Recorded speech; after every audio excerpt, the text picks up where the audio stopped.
నమస్తే, నా ప్రభాత కమలంకు స్వాగతం. ఈరోజు కూడా ఓ చిట్టి పొట్టి సరదా కథగాని కథ చెప్పుకుందాం. కథ పేరు కృష్ణ కృష్ణ. ఎదురింటి లక్ష్మి గారికి బై చెప్పి లోపలికి వస్తుంటే అమ్మ అని వినిపించింది. ఎవరా అని చూస్తే నెల క్రితం ఏమండికి తెలిసిన ఒక ఆయన, మాకు తెలిసిన వాళ్ళ అబ్బాయి మిలిటరీలో చేరాలని వచ్చాడు, కాస్త చూడండి సార్ అని తీసుకొచ్చిన కృష్ణ. అతనికి అన్ని టెస్టులు చేసి పాస్ అయ్యాక ఏమండి దగ్గరే ట్రైనింగ్ బెటాలియన్లో చేర్చుకున్నారు. ఇప్పుడు ఎందుకు వచ్చాడు ఇక్కడికి అనుకుంటూ, ఏంటి కృష్ణ అడిగాను. అమ్మకు చాలా సీరియస్గా ఉందిట. మా ఫ్రెండ్ ఫోన్ చేశాడు, ఊరికి వెళ్దామంటే డబ్బులు లేవు అన్నాడు.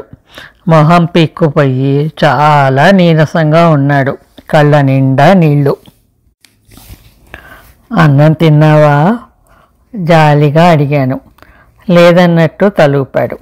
లోపలికి రా, అన్నం తిని వెళ్దు గాని అని పిలిచాను. ఆవురావురమంటూ తింటున్న అతన్ని చూస్తూ, పాపం ఆ లంగర్ తిండి తినలేక తిండి తిని ఎన్ని రోజులైందో అని ఇంకాసేపటిలో నా మీద నేనే జాలి పడాల్సి వస్తుందని తెలియక జాలిగా చూసి 20 రూపాయలు తెచ్చిచ్చాను.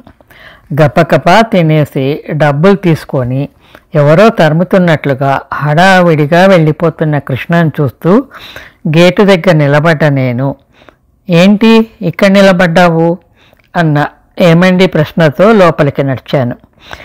ఏమండి షూస్ విప్పుకుంటుంటే పక్క నిలబడి, పాపం కృష్ణ వాళ్ళ అమ్మకు సీరియస్గా ఉందిట, ఏడుస్తూ వచ్చాడు, 20 రూపాయలు ఇచ్చి అన్నం పెట్టి పంపాను అన్నాను. ఏమండి మెచ్చుకుంటారని ఆశగా చూస్తూ.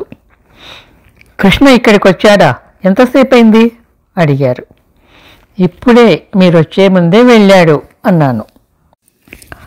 వెంటనే దివాన్చంద్, కాసిం నాపు, కృష్ణ ఇప్పుడే ఇక్కడి నుంచి వెళ్ళాడట, బస్టాప్లో ఉన్నాడేమో చూడండి అని ఆర్డర్లీతో అన్నారు. జీప్ని వెనకకు తిప్పుతున్న డ్రైవర్ కాసిం ఆపి దివాన్చంద్ అందులో ఎక్కాడు. అంతే, జీప్ రయ్యిన బస్టాప్ వైపు దూసుకెళ్ళింది.